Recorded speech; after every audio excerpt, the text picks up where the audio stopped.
നമസ്കാരം. ഹാട്രിക് പ്രധാനമന്ത്രി പദവി സ്വപ്നം കാണുന്ന നരേന്ദ്രമോദിയുടെ വിഷുഫലം അടക്കം എന്താകും? ജീവൻ മരണ പോരാട്ടത്തിലുള്ള രാഹുൽ ഗാന്ധിക്ക് വല്ല രക്ഷയുമുണ്ടോ? പിണറായിക്ക് പാർട്ടിയിലെ അപ്രമാദിത്വം അടക്കമുള്ള എല്ലാം ചോദ്യം ചെയ്യപ്പെടുമോ?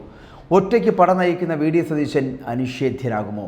പിണറായിക്ക് ശേഷം പാർട്ടിയിലെ രണ്ടാമനായി ഗോവിന്ദൻ അംഗീകരിക്കപ്പെടുമോ? ജനാധിപത്യത്തിൻ്റെ ഉത്സവമെന്ന് വിശേഷിപ്പിക്കപ്പെടുന്ന പൊതു തിരഞ്ഞെടുപ്പിനിടയിലാണ് ഇത്തവണത്തെ ആഘോഷങ്ങളേറെയും നടക്കുന്നത്. ആഘോഷം കഴിഞ്ഞ് വോട്ടെണ്ണുമ്പോൾ വോട്ടുരുളിയിൽ കണ്ട് മനം നിറയുന്നത് ആരാകും? വിഷുവിന് പൊട്ടിക്കാൻ വാങ്ങിവെച്ച പടക്കങ്ങളിൽ ചിലത് ചീറ്റിപ്പോകുന്നത് പോലെ ആരാണ് നിലം പരിശാകാൻ പോകുന്നത്? പ്രധാനമന്ത്രി പദവിയിൽ ഹാട്രിക്ക് ലക്ഷ്യം വെച്ച് രാജ്യമാകെ BJPയുടെ പ്രചരണം നയിക്കുന്ന നരേന്ദ്രമോദിക്കാണ് ഈ തിരഞ്ഞെടുപ്പ് ഏറ്റവും നിർണായകം. മോദിയുടെ പ്രതിച്ഛായ വിപണനം ചെയ്താണ് ഇത്തവണ BJPയുടെ പ്രചരണ തന്ത്രം തന്നെ. മോദിക്ക് പിന്നിലെ കേന്ദ്ര സർക്കാരിൻ്റെ വികസന നേട്ടങ്ങൾ പോലും അത് വരുന്നുള്ളൂ. അതിനുമപ്പുറം ഇനി ചെയ്യാൻ പോകുന്നവ മോദിയുടെ ഗ്യാരണ്ടിയായും അവതരിപ്പിക്കുന്നു. അപ്പോൾ അക്ഷരാർത്ഥത്തിൽ BJPയും ആ പാർട്ടി നയിക്കുന്ന ദേശീയ ജനാധിപത്യ സഖ്യമെന്ന മുന്നണിയും നരേന്ദ്രമോദിയുടെ തോളിലാണ് എന്ന് പറയേണ്ടി വരുന്നു.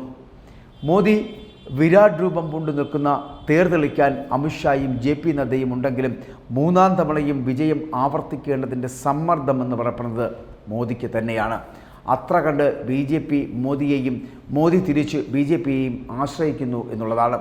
BJP അടക്കമുള്ള പരിവാർ പ്രസ്ഥാനങ്ങളുടെ കടിഞ്ഞാണേന്തുന്ന രാഷ്ട്രീയ സ്വയം സേവക് സംഘം അഥവാ RSSൻ്റെ ജന്മശതാബ്ദി വർഷമാണ് വരാൻ പോകുന്നത്. ഹിന്ദുത്വ ആശയങ്ങളിലൂന്നിയ പാർട്ടിയെയും അതിൻ്റെ സർക്കാരിനെയും ഇന്ദ്രപ്രസ്ഥത്തിൽ പ്രതിഷ്ഠിക്കുക എന്ന ദൗത്യം പൂർത്തീകരിച്ച കൃതാർത്ഥതയിലാണ് RSS.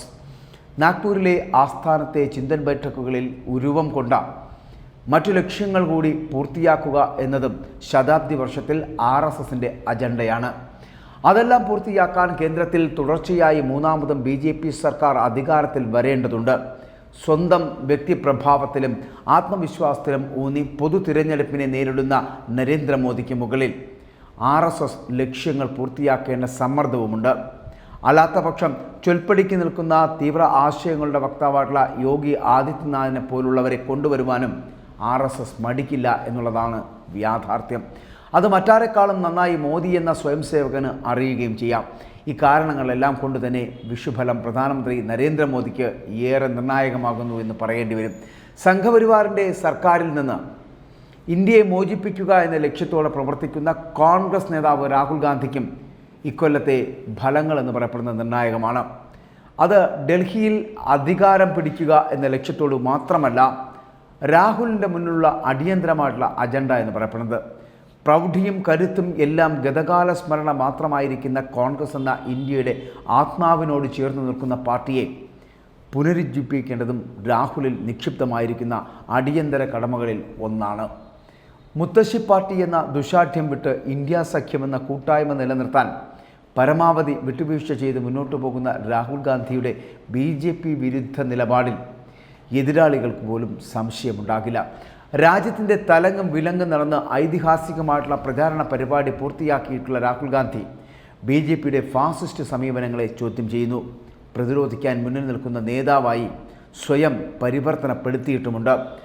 വെറുപ്പിൻ്റെ കമ്പോളത്തിൽ സ്നേഹത്തിൻ്റെ കട തുറക്കുമെന്ന പ്രഖ്യാപനത്തിലൂടെ മാനവികതയുടെയും ബഹുസ്വരതയുടെയും വക്താവായി മാറാനും രാഹുൽ ഗാന്ധിക്ക് കഴിഞ്ഞിട്ടുണ്ട് എന്നുള്ളതാണ്. എന്നാൽ രാജ്യത്തെ തിരഞ്ഞെടുപ്പ് ജയിക്കുവാനും സമാനതകളില്ലാത്ത BJPയുടെ പ്രചരണ രീതികളെയും മറികടക്കുവാനും ഇതുമാത്രം പോരാ എന്നുകൂടി രാഹുൽ മനസ്സിലാക്കേണ്ടതുണ്ട്. സംസ്ഥാനങ്ങളിൽ മികച്ച സഖ്യങ്ങൾക്ക് രൂപം നൽകിയ BJPയെ താഴെ ഇറക്കേണ്ടതിൻ്റെ അനിവാര്യത സഖ്യകക്ഷികളെ ബോധ്യപ്പെടുത്തുന്നതിലും വിജയിച്ചാലേ അന്തിമ വിജയം സാധ്യമാകൂ. ഹിന്ദി ബെറ്റിൽ പാർട്ടിയുടെ ഗ്രാഫ് മേലേക്ക് ഉയർത്തുവാനുള്ള ശ്രമങ്ങൾ ഫലം കാണേണ്ടതും വിജയത്തിന് അത്യന്താപേക്ഷിതമാണ്. അതൊന്നും ഉണ്ടാകാത്ത പക്ഷം വ്യക്തിപരമായി പഴി കേൾക്കേണ്ടി വരിക എന്ന് പറയപ്പെടുന്ന രാഹുൽ ഗാന്ധിക്ക് തന്നെയാകും. ഇത്തവണയും വിജയം കൈവിട്ടു പോയാൽ രാഹുൽ ഗാന്ധിയുടെ നേതൃത്വം തന്നെ ചോദ്യം ചെയ്യപ്പെടും. അതുകൊണ്ട് തന്നെ ഇത്തവണത്തെ ഈ ഫലസൂചികകൾ അനുകൂലമായി വരേണ്ടത് രാഹുൽ ഗാന്ധിയെ സംബന്ധിച്ചിടത്തോളം ജീവൻ മരണ പ്രശ്നമാണ് എന്ന് പറയേണ്ടി വരും. തിരഞ്ഞെടുപ്പ് പാർലമെൻറ്റിലേക്കാണെങ്കിലും നരേന്ദ്രമോദിയെയും രാഹുൽ ഗാന്ധിയെയും പോലെ തന്നെ കേരളത്തിൻ്റെ മുഖ്യമന്ത്രി എന്ന് പറയപ്പെടുന്ന പിണറായി വിജയനും ഈ തിരഞ്ഞെടുപ്പ് ഫലം ഏറെ പ്രാധാന്യമുള്ളതാണ് എന്ന് പറയേണ്ടി വരും. മോദി ദേശീയ തലത്തിൽ എങ്ങനെയാണോ BJPയെ നയിക്കുന്നത് ഏതാണ്ട് അതേ ശൈലിയിൽ തന്നെയാണ് സംസ്ഥാനത്തെ CPMനെയും മുന്നണിയെയും ഒക്കെ പിണറായിയും നയിക്കുന്നത് എന്ന് പറയേണ്ടി വരുന്നു. അക്ഷരാർത്ഥത്തിൽ പിണറായിയുടെ കൈപ്പിടിയിൽ ഒതുങ്ങിയ അല്ലെങ്കിൽ കേരളത്തിലെ CPM ഘടകത്തെ ഈ തിരഞ്ഞെടുപ്പിൽ നിലനിർത്തിക്കൊണ്ടുപോകുക എന്ന ഉത്തരവാദിത്തം പിണറായിയുടെ ചുമലിലാണ് എന്ന് പറയേണ്ടി വരും. ബംഗാളും ത്രിപുരയും തകർന്ന് തരിപ്പണമായതോടെ ദേശീയ തലത്തിൽ CPMന് കരുത്ത് പകരേണ്ടതും സംസ്ഥാനത്തെ CPM നേതൃത്വത്തിൻ്റെ ഉത്തരവാദിത്തമായി മാറുന്നു. അല്ലെങ്കിൽ ദേശീയ പാർട്ടി പദവി ഉൾപ്പെടെയുള്ള എല്ലാ സ്ഥാനമാനങ്ങളും കടലെടുത്തു പോകുമെന്നുള്ള കാര്യത്തിലും സംശയമില്ല.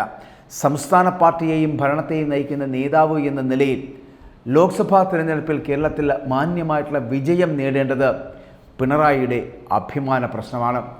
ഭരണവിരുദ്ധ വികാരം പിണറായി വിരുദ്ധ വികാരമായി സംക്രമിക്കുന്നതടക്കമുള്ള പ്രതികൂല സാഹചര്യങ്ങളാണ് ഈ തിരഞ്ഞെടുപ്പിൽ പിണറായി അഭിമുഖീകരിക്കുന്നത്. കേന്ദ്രത്തിലെ മോദി അമിത്ഷാ നേതൃത്വവുമായി ഒത്തുതീർപ്പടക്കമുള്ള രാഷ്ട്രീയ ആരോപണങ്ങളും മകളും മകളുടെ കമ്പനിയുമായി ബന്ധപ്പെട്ട അഴിമതി ആക്ഷേപങ്ങളും പിണറായി വിജയൻ്റെ കരുത്തുറ്റ പ്രതിച്ഛായയ്ക്കുമേൽ സംശയത്തിൻ്റെയും അവിശ്വാസത്തിൻ്റെയും കരിനിഴൽ വീഴ്ത്തിയിട്ടുണ്ട്. ഇതിനെയെല്ലാം വകഞ്ഞു മാറ്റി വേണം 20 സീറ്റുകളുള്ള കേരളത്തിൽ നല്ല ശതമാനം സീറ്റിലെങ്കിലും ജയിച്ചു വരാൻ. അല്ലാത്ത പക്ഷം പാർട്ടിയിലെ അപ്രമാദിത്വം അടക്കമുള്ള എല്ലാം ചോദ്യം ചെയ്യപ്പെടുമെന്ന് ഉറപ്പാണ്. ഇപ്പോൾ തന്നെ മരുമകന് കിട്ടുന്ന വലിയ പരിഗണന അടക്കമുള്ള കാര്യങ്ങളിൽ അസംതൃപ്തിയുള്ള രണ്ടാം നിര നേതാക്കൾ കലാപക്കൊടി ഉയർത്തിക്കഴിഞ്ഞു. ഇക്കാരണങ്ങളെല്ലാം ചേരുമ്പോൾ പിണറായി വിജയനും ഈ തെരഞ്ഞെടുപ്പ് ഫലം അനുകൂലമാകേണ്ടത് അനിവാര്യമാണ്. KPCC അധ്യക്ഷനൊപ്പം നിന്ന് കേരളത്തിലെ കോൺഗ്രസിനെ നയിക്കുന്ന പ്രതിപക്ഷ നേതാവ് VD സതീശനും ഇത്തവണത്തെ ഈ തിരഞ്ഞെടുപ്പ് ഫലം അഗ്നിപരീക്ഷയാകുന്നു.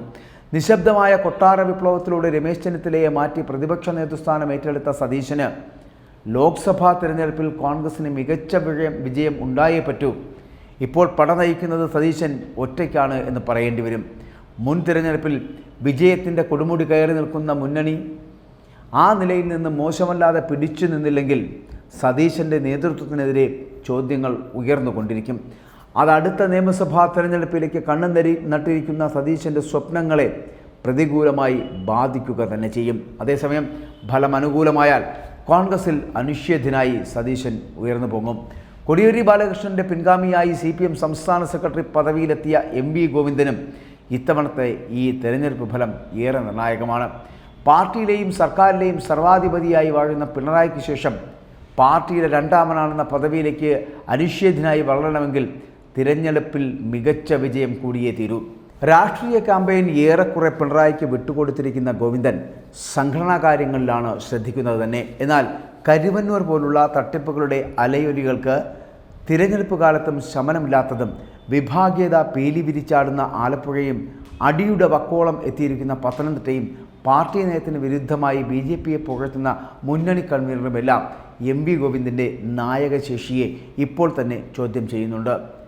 ലോക്സഭാ തെരഞ്ഞെടുപ്പിൽ ആഗ്രഹിക്കുന്നത് തോതിലുള്ള വിജയം കൂടി ഉണ്ടാവുന്നില്ല എങ്കിൽ MV ഗോവിന്ദൻ്റെ കസേരയ്ക്കും ഇളക്കം തട്ടാം എന്നുള്ള കാര്യത്തിൽ സംശയമില്ല.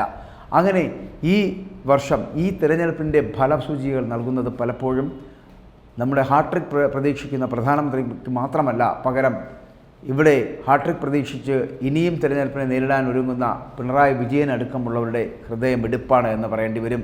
അങ്ങനെ സ്വപ്നം കണ്ട് മുന്നോട്ട് പോകുന്ന ഓരോരുത്തർക്കും നരേന്ദ്രമോദി ഹാട്രിക് പ്രധാനമന്ത്രിയായി എത്തുമെന്നുള്ള ആ പദവിയിലെത്തുമെന്നുള്ള സ്വപ്നം കാണുന്ന BJPക്കാർക്കും ഒപ്പം തന്നെ വീണ്ടും അടുത്തൊരു തിരഞ്ഞെടുപ്പിനെ അഭിമുഖീകരിക്കുമ്പോൾ ആ തിരഞ്ഞെടുപ്പിൽ ലോക്സഭാ തിരഞ്ഞെടുപ്പിൽ വൻപിച്ച പരാജയമടക്കമുള്ളവ നേടിയെടുക്കുകയാണെങ്കിൽ അത് ഈ തിരഞ്ഞെടുപ്പ് ഫലം മുഖ്യമന്ത്രി പിണറായി വിജയനെയും പ്രതികൂലമായി ബാധിക്കും എന്നുള്ള കാര്യത്തിലും സംശയമില്ല.